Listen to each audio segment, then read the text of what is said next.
kepada Tuhan, dan kamu akan kujadikan penjala manusia.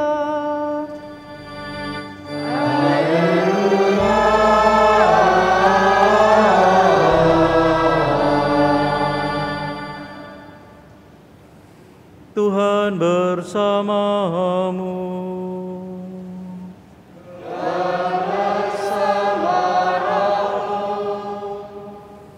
Inilah Injil suci menurut Lukas.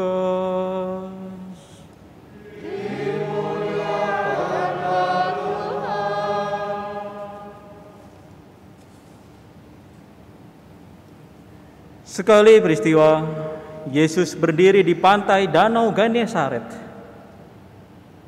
Banyak orang mengerumuni dia, hendak mendengarkan firman Allah. Yesus melihat dua perahu di tepi pantai. Nelayan-nelayannya telah turun dan sedang membersihkan jala. Yesus naik ke dalam salah satu perahu itu, yaitu perahu Simon, dan menyuruh dia mendorong perahunya sedikit jauh dari pantai. Lalu Yesus duduk dan mengajar orang banyak dari atas perahu. Setelah selesai berbicara, Yesus berkata kepada Simon, "Bertolaklah ke tempat yang dalam dan tebarkanlah jalamu untuk menangkap ikan." Simon menjawab, "Guru, telah sepanjang malam kami bekerja keras dan kami tidak menangkap apa-apa. Tetapi karena perkataanmu itu juga, aku akan menebarkan jala juga." Setelah melakukannya, mereka menangkap sejumlah besar ikan, sehingga jala mereka mulai koyak. Lalu mereka memberi isyarat kepada teman-temannya di perahu yang lain, supaya mereka datang membantunya. Mereka pun datang, lalu bersama-sama mengisi kedua perahu itu dengan ikan hingga hampir tenggelam. Melihat hal itu, Simon Petrus pun sujud di depan Yesus dan berkata, "Tuhan, pergilah dari hadapanku, karena aku ini seorang berdosa." Sebab Simon dan semua orang yang bersama-sama dengan dia takjub karena banyaknya ikan yang mereka tangkap. Demikian juga Yakobus dan Yohanes, anak-anak Zebedeus, yang menjadi teman Simon. Yesus lalu berkata kepada Simon, "Jangan takut. Mulai sekarang engkau akan menjala manusia." Sesudah menarik perahu-perahunya ke darat, mereka pun meninggalkan segala sesuatu, lalu mengikuti Yesus. Demikianlah sabda Tuhan.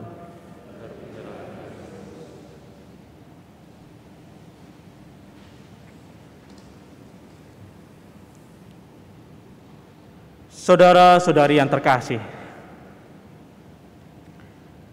ada 1.126.500.000 orang di dunia ini tidak memeluk agama apapun. Di dalamnya pun termasuk orang-orang agnostik dan ateis. Dan di antara jumlah yang saya sebutkan tadi berdasarkan Worldometer, ternyata ada 52% adalah orang-orang yang meninggalkan gereja. Lalu bagaimana dengan kita? Mengapa kita tetap masih mau menjadi Katolik? Dan mengapa kita masih mau datang ke gereja? Bukankah lebih enak santai-santai di kamar, enak-enak tidur sambil makan kudapan-kudapan yang ada, cemilan-cemilan yang ada, sambil nonton kanal-kanal film di YouTube?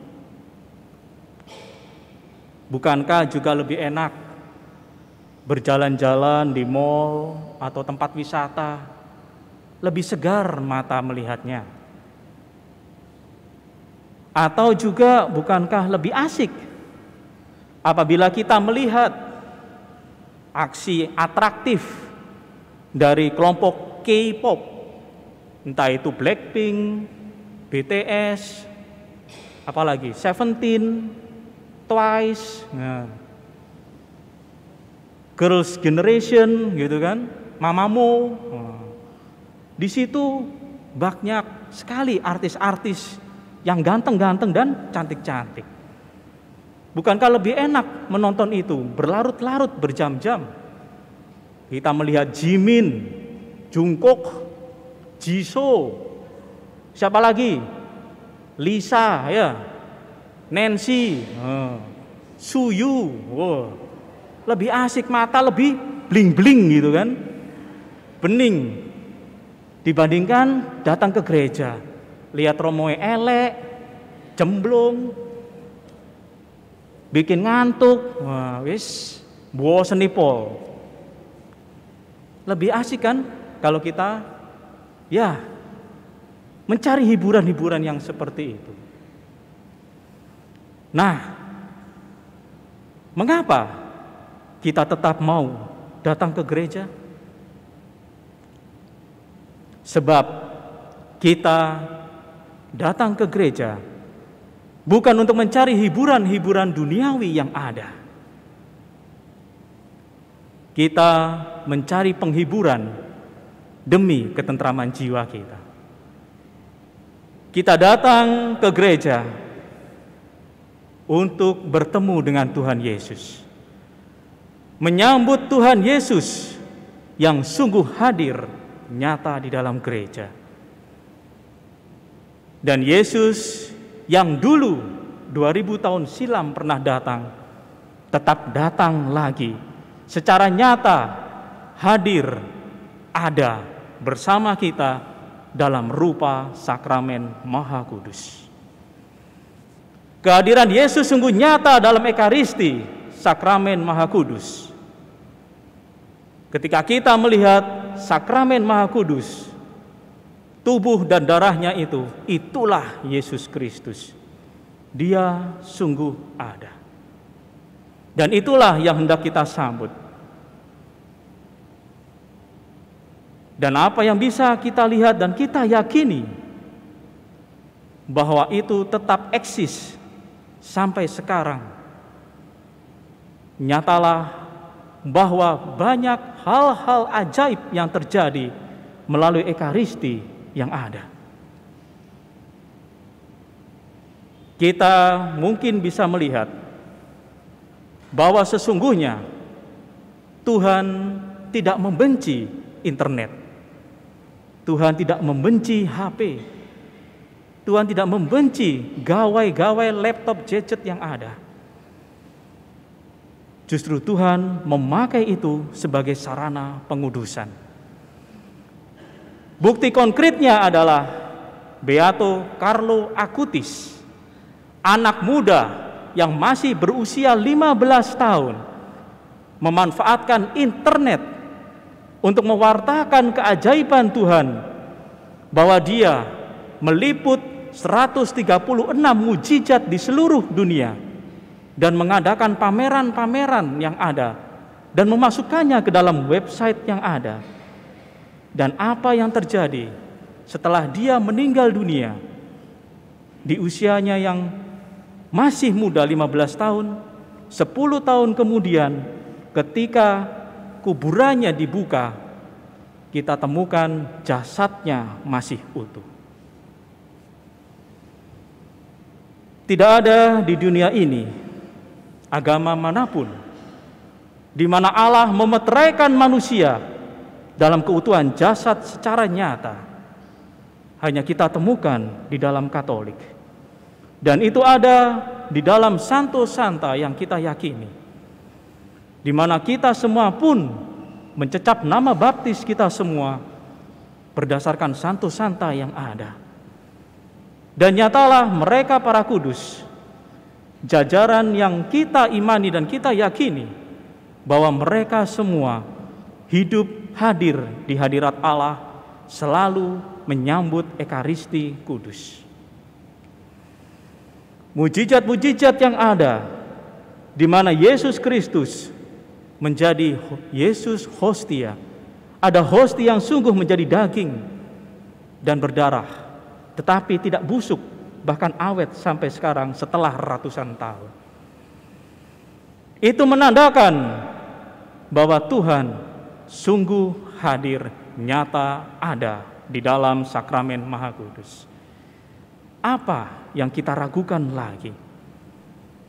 Bukankah itu pertanda nyata, konkret bahwa Allah sungguh ada? Dia menyelamatkan kita. Untuk apa lagi kita mencari-cari yang lain? Untuk apa lagi kita meninggalkan gereja? Jika Allah memang ingin menyelamatkan kita melalui kehadirannya yang konkret dalam sakramen Maha Kudus. Dan nyatalah bahwa apa yang dialami oleh Carlo Acutis ketika dia melihat mujizat-mujizat yang ada di seluruh dunia, 136 mujizat Ekaristi itu, dia melihatnya.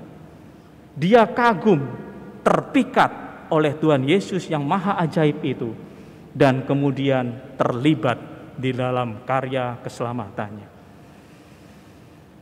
Dimensi umat beriman Kristiani, umat Katolik, itu adalah melihat, terpikat, dan terlibat. Kita semua melihat dengan mata batin kita bahwa Yesus Kristus sungguh hadir dan ada dalam sakramen Maha Kudus. Dan kita terpikat akan keajaiban-keajaibannya dalam pengalaman-pengalaman rohani kita masing-masing. Dan akhirnya kita mau terlibat dalam karya keselamatannya. Maka dari itu, gereja tidak pernah mengutamakan homili atau khotbah yang ada, tetapi senantiasa yang menjadi puncak atau sorotan utama adalah Ekaristi. Sebab Ekaristi itulah yang menjadi dasar keselamatan umat beriman, umat dimanapun di seluruh dunia, dalam karya penebusannya, penyelamatannya. Sehingga ketika imam itu, apabila meskipun dia sudah usur dan tua, ngomongnya tidak jelas, khotbahnya pun tidak menarik, tetapi nyatalah Ekaristi yang dibawakannya itu sah. Tuhan Yesus Kristus sungguh hadir nyata, mencintai kita, menyapa kita, mau masuk bersatu dengan kita. Sehingga kita yang tiap hari menyambut Ekaristi Kudus, perlahan-lahan pun dikuduskan dan disucikan. Sebagaimana Santo Santa yang banyak jasadnya utuh kita temukan. Ada Bernadette dari Subirus, Padre Pio, Yohanes Paulus II, dan masih banyak sekali. Dan nyatalah yang terakhir ini, Beato Carlo Acutis tadi. Maka dengan demikian, apa yang menjadi cinta kasih Tuhan, bahwa kita dipanggil untuk senantiasa melihat dengan mata batin kita, Kristus yang hadir dalam Ekaristi Kudus mencintai kita, kita pun akhirnya takjub terpikat kepada Dia, maka kita pun pula mau terlibat untuk ikut dalam karya keselamatannya. Seperti Petrus hari ini, dia melihat Yesus Kristus yang melakukan mujizat. Dia melihat ikan yang begitu banyak tertangkap sampai jalannya hampir koyak. Dia melihat dalam rasa takjub dan kagum. Lalu dia terpikat oleh Yesus Kristus yang maha kuasa itu. Dan akhirnya dia mau terlibat, melibatkan diri untuk mewartakan Injil, mengikuti Yesus kemanapun. Kita pun senantiasa dipanggil untuk terlibat mewartakan karya keselamatan Tuhan dalam gerejanya di tengah bumi ini. Tuhan menyertai kita semua.